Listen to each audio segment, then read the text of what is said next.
Sugatan ng isang pedicab driver matapos barilin sa Baseco compound sa Maynila. Agad namang naaresto ang suspect na aminadong binaril niya ang biktima dahil ninakawan umano siya. May unang balita si Bea Pinlac.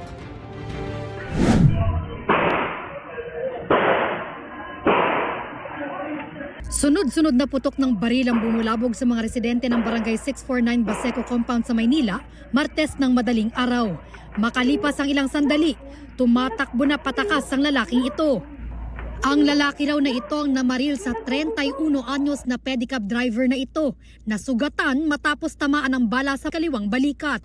Ayon sa pulisya, pinlano sana ng suspect na patayin ang biktima matapos siya umanong pagnakawan nito.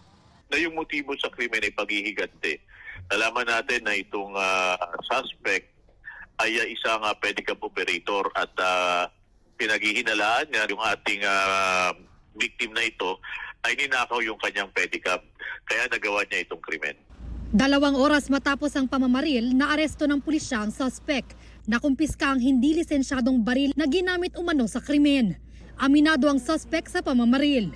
Wala akong magawa eh. Siguro, nainit na lang po ako.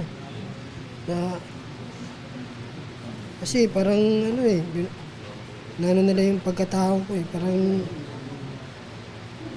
minamaliit nila eh.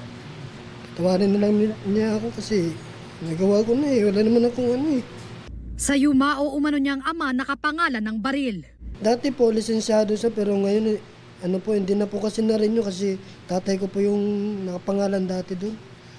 Patong-patong na kaso ang kinahaharap ng suspect na nakakulong sa Baseco Police Station. Frustrated murder, illegal possession of firearms at paglabag sa election gun ban. Ito ang unang balita, Bea Pinlac para sa GMA Integrated News.